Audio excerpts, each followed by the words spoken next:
It was 96 AD, and the Emperor Domitian had been in power for 15 years.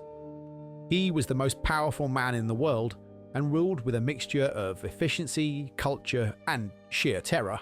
Part Augustan reformer, part gruff, prudent, no-nonsense pragmatist like his father, the Emperor Vespasian, he was, however, nothing at all like his older brother, Titus, the universally adored darling of the human race, whom he had succeeded when the former died suddenly only 2 years into his reign. The army adored him. The people weren't really all that bothered. He was good at his job, he gave them money once in a while, and he'd finished a Colosseum and made the old place look rather sprightly. But the Senate despised him, and the feeling was mutual. For all his good points, Domitian was a bully and a tyrant, and he came down on any form of dissent, even the most minor of complaints, with absolute brutality. Senators were executed for daring to insist that they had the right to speak their minds. They were cowed into silence as Domitian tightened his grip on the justice system. The sources that survive, written in part by some of the very people who were browbeaten by the emperor, like Tacitus, and some much later on, like Suetonius, paint Domitian with contempt, describing him as a paranoid, delusional tyrant. Speaking of Suetonius, now seems like the perfect time for you to hit like and subscribe, and when we're done with the blood and gore, which is coming up in a minute, don't worry, you can check out the link in the description where you can sign up for my exclusive newsletter Acta Populi on Substack. Do that and you'll get yourself a free ebook copy of my own translation of Suetonius' brilliant biographies of the Caesars, The 12 Emperors. It has more sex and violence in it than you can shake your toga at. Now, let's get on with the gore, shall we? You can only scare people into liking you for so long. Sooner or later, someone, probably the person you least expect, is going to have enough of your bullying, and, for Domitian, his reign was about to end in a blood and gore-soaked bedchamber, howling in rage and pain, with his own shredded hands soaked in the brain matter of his assassin. Here, then, is the final day of the Emperor Domitian. In his last years, Domitian's paranoia had reached a crescendo. He surrounded himself with astrologers and fortune-tellers seeking their protection from the fates. He asked the stars when he would die, and they told him that he was going to die at noon. From that point on, he grew terrified of the approaching midday, becoming agitated and restless as the hour approached. He had the fine marbled walls of the imperial palace polished to a mirror finish so he could see who was creeping up behind him. In the Senate, his enemies multiplied as his terrible punishments and arbitrary confiscations made the blood of the Senate boil with resentment. Even the Praetorian Guard, the emperor's own personal legion, grew restless as equally powerful men with equally deep pockets tempted them with money and a promise of more stability. In this torrid atmosphere, final plots began to form. Quite who was the Machiavellian mastermind behind the final assault is not clear, but there were candidates scattered all over the place, and even outside of the place. His own niece, Flavia Domitilla, the granddaughter of a god no less, was exiled, and her husband, the man who had just finished his stint as consul, Titus Flavius Clemens, Domitian's own cousin, was executed on a trumped-up charge of atheism for going over to Jewish ways. Both of them were likely converts to Christianity, but if even Clemens wasn't safe, then who was? Domitian began to pace his private rooms, reciting doom-laden poetry, predicting his own end. He even posted notices warning of his impending death. The palace had become a prison, and every shadow hid terror. The cobwebs of suspicion began to choke the last vestiges of rationality from the terrified and paranoid emperor. He forced his nearest advisors to strip naked in his presence to check them for hidden weapons, and he began to live his life via a series of protective rituals. The only weapon allowed anywhere near his private quarters was his own ivory-handled dagger, which he kept under a pillow. More of that in a minute. But he was sure those same people he relied on were plotting against him, and they knew everything about him: what time he woke up, what time he went to bed, when he was alone, when he was vulnerable.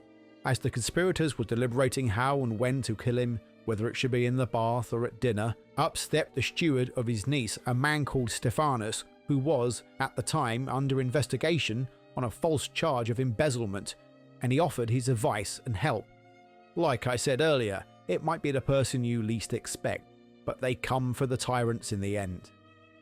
To avoid suspicion, Stephanus wrapped his arm in bandages for several days, pretending that it was injured, and he used those bandages to conceal a dagger.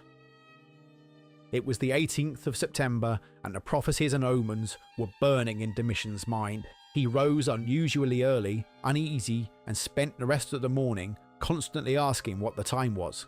If he could just make it past noon, he could see out the rest of the day with some relief.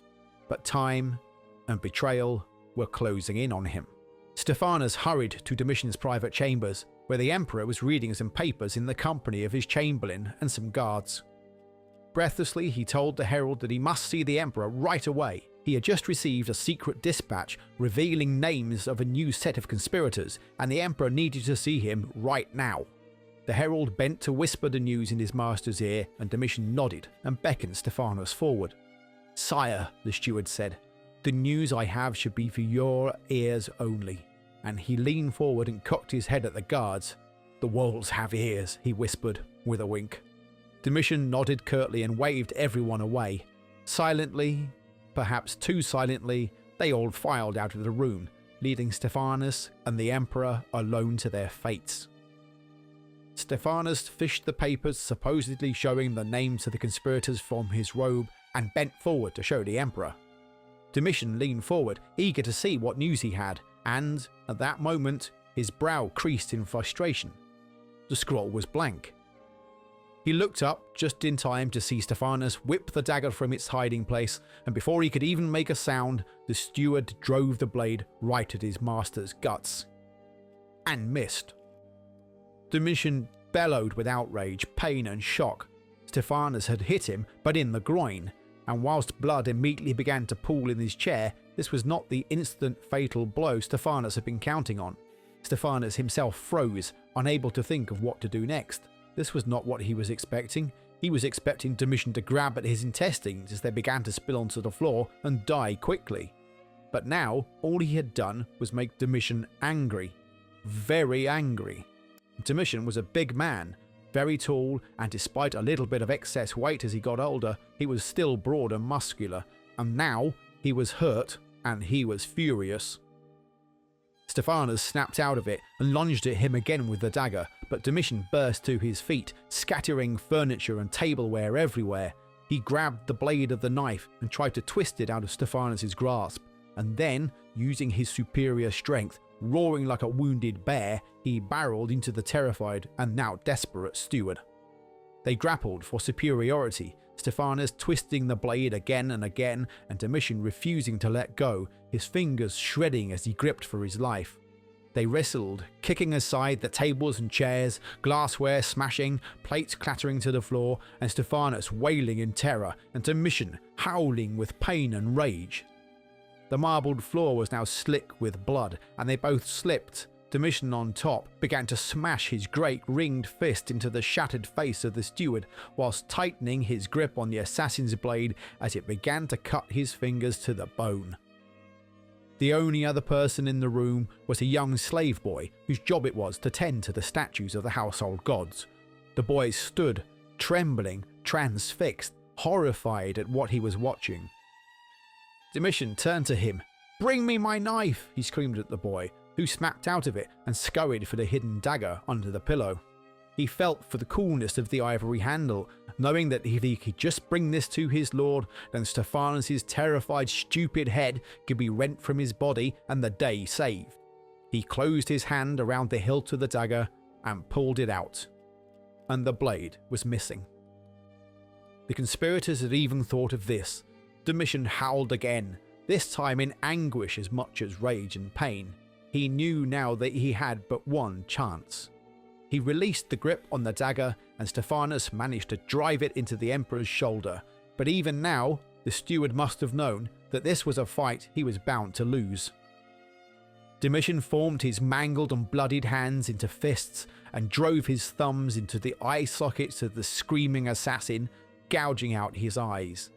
As Stephanus began to shriek in terror, the slave boy made a dart for the door to get help. It had been locked. He began to beat furiously on the door. "Help! Anyone help! The Emperor needs help!" And, to his relief, the door burst open.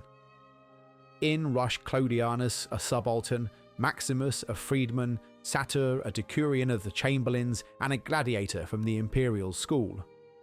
For a moment, Domitian must have thought that he was saved, but as the blood from Stephanus's gored eye sockets began to wash over his hands, he looked up and he knew that he was finished. The men fell on him with daggers, stabbing him again and again until the only sound in the room was the dying breath of the shattered steward and the terrified retching of an unknown slave boy. It was, for Rome's senatorial class, the release of 15 years of resentment in a charnel house of blood and slaughter. For the emperor himself, it was a prophecy fulfilled. The noonday hour had brought him death. Panic spread through the palace. Attendants and guards, uncertain of the conspiracy's breadth, fled in confusion. Some feared immediate retribution. Others sought to curry favour with the Senate, sensing political change. Within hours, word of Domitian's death had reached the forum. To senators long oppressed by his tyranny, it was deliverance. Yet, among the people, feelings were mixed. Domitian had maintained order, distributed largesse, and presented himself as the guardian of Rome's security. His death, bloody and sudden, had left a vacuum that would test the resilience of imperial succession. Domitian's corpse, meanwhile, was dragged out on the common bier and buried with no ceremony. The Senate moved quickly. They voted immediately for damnatio memoriae, erasing Domitian's name from monuments, inscriptions, and public records. His statues were toppled, his images defaced. Few emperors received such harsh treatment. To the senatorial class, this was deliverance, a moment of catharsis. Their enemy was gone, and the memory of his reign could be systematically destroyed. But archaeology reveals that the erasure was never quite complete. Coins bearing his image survived, inscriptions were half effaced, buildings still carried traces of his name despite attempts to obliterate them. The effort to erase Domitian testifies to the depth of senatorial hatred, but also the division between the Senate's memory of him and the people's. The Senate might have hated him with a vengeance, but most other people struggled to match the vehemence of their contempt. While the Senate exulted and the people shrugged, the army was angry. Domitian had been popular with the soldiers. He increased their pay, lavished rewards on them, and spent much of his reign personally commanding campaigns on the Danube and the Rhine. For the men in the camps, Domitian was not a tyrant, but a patron.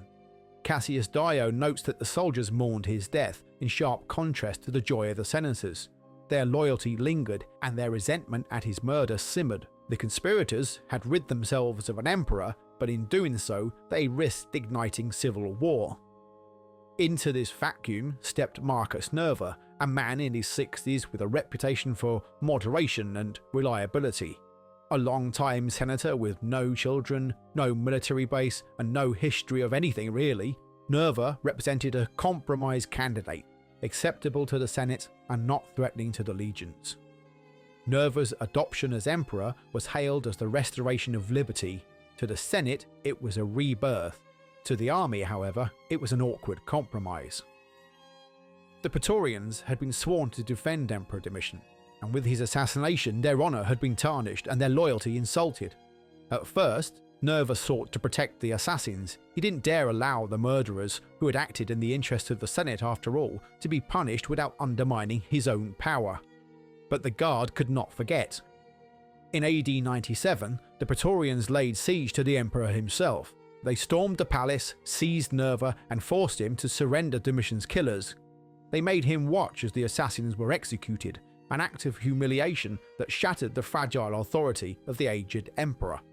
Nerva's credibility was ruined.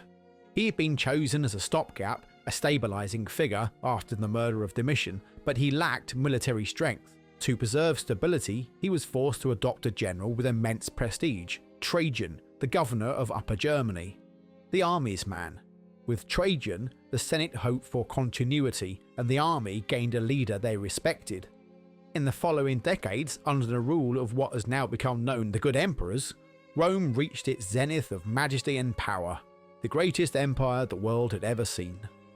Domitian himself, so they say, had a dream in which a golden hump grew out of his back, and he saw it as an infallible sign that the fate of the empire would be happier and more prosperous after he was dead.